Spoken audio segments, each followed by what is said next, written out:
নমস্কার বন্ধুরা, ভজরি মান্না কিচেনে তোমাদের সবাইকে স্বাগত। আমার আজকের উপস্থাপনা কলা ডিম দিয়ে মিষ্টি মিষ্টি নরম তুলতুলে কলার পিঠে। চলো কিভাবে বানাচ্ছি, কি কি উপকরণ লাগলো আমরা দেখে নিই।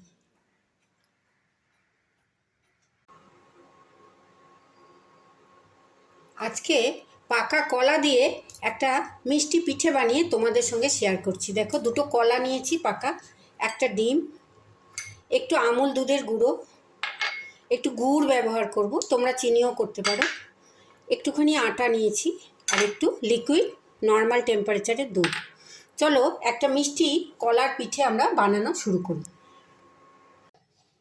পরবর্তী পর্যায়ে আমি কলাটাকে ছাড়িয়ে নিয়েছি। এবার এটাকে একটা ডিম দিয়ে দিয়েছি। এগুলোকে আমি একটু স্ম্যাশ করে নিচ্ছি।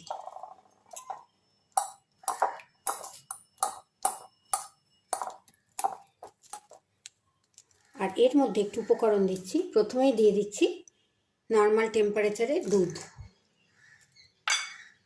আটা, যে গুড়টা আমি রেখেছি একটুখানি গলিয়ে নিয়েছি, আর দিচ্ছি একটু গুঁড়ো দুধ।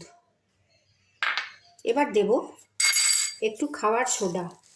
এটা দিলে না পিঠেটা খুব খাস্তা হবে, একটু মচমচে হবে। একটু খাওয়ার সোডা দিলাম, একটু পরিমাণ মতো নুন দিচ্ছি। যে কোনো মিষ্টি খাবারে একটু নুন দিলে ভালো লাগে। আর একটু কুচনো কিশমিশ। সমস্ত উপকরণ আমার দেওয়া হয়ে গেল। এবার আমি সমস্ত ব্যাটারটাকে আস্তে আস্তে করে গুলে নিচ্ছি। একটা এরকম থকথকে ঘন ব্যাটার আমি গুলে নিলাম। এর মধ্যে একটু স্বাদের জন্য আমি এলাচের গুঁড়োও দিয়ে দিলাম। সম্পূর্ণ ব্যাটারটা আমার তৈরি হয়ে গেল। এইরকম একটা সুন্দর থকথকে ব্যাটার আমি তৈরি করে নিলাম। পরবর্তী পর্যায়ে আমি গ্যাসের মধ্যে একটা কড়াই বসিয়ে দিয়েছি। গ্যাসের মধ্যে আমি কড়াইটা গরম করে একটু তার মধ্যে হোয়াইট অয়েল দিয়ে দিচ্ছি।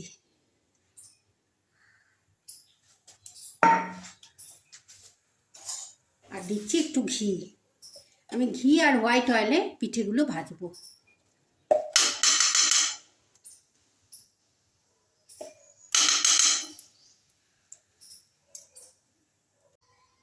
তেল আর ঘিটা যখন বেশ গরম হয়ে এসছে, এই পর্যায়ে আমি এই ব্যাটার থেকে একটু একটু করে নিয়ে এরকম আকার দিয়ে তেলের আর ঘিয়ের উপরে ছেড়ে দিচ্ছি। আর একটু বড়ও করতে পারো, ছোটও করতে পারো, আকারটা তোমরা নিজেদের পছন্দ মতো দিতে পারবে।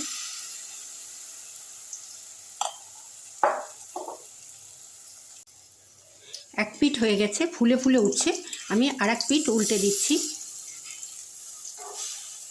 গ্যাসের ফ্লেমটা এই সময় লো করে দিলাম, তাহলে ক্রাঞ্চি হয়ে এটা ভাজা হবে, না হলে পুড়ে যাবে অথচ ভাজা হবে না।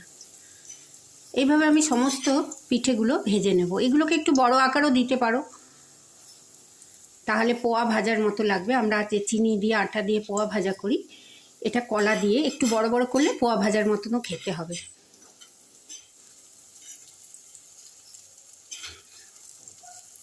আস্তে আস্তে করে আমি সমস্ত পিঠেগুলো ভেজে নিচ্ছি।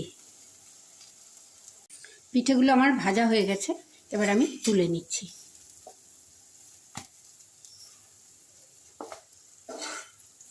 আরও কিছু পিঠে আমি এবার কড়াইতে দিয়ে দিচ্ছি।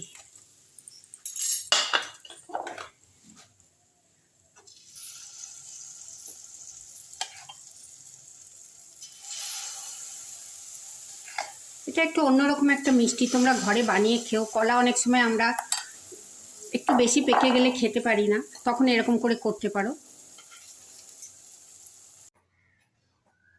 সমস্ত কলার পিঠেগুলোকে আমি কড়াই থেকে একটা বাটিতে তুলে নিলাম। খুব খাস্তা মুচমুচে তুলতুলে নরম পিঠে তৈরি হয়ে গেল কলা ডিম দিয়ে। এইভাবে তোমরা ঘরে বানিয়ে খেয়ে দেখতে পারো, বাচ্চাদের টিফিনেও দিতে পারো, আবার বয়স্ক মানুষদেরও নরম নরম পিঠে খেতে খুবই ভালো লাগবে। যদি আমার ভিডিওটা তোমাদের ভালো লাগে, অনেক লাইক শেয়ার কমেন্ট করো, সাবস্ক্রাইব করে বেল আইকন প্রেস করো। সবাই খুব ভালো থেকো, সুস্থ থেকো, সাবধানে থেকো। আবার দেখা হবে পরবর্তী কোনো ভিডিও নিয়ে। ধন্যবাদ।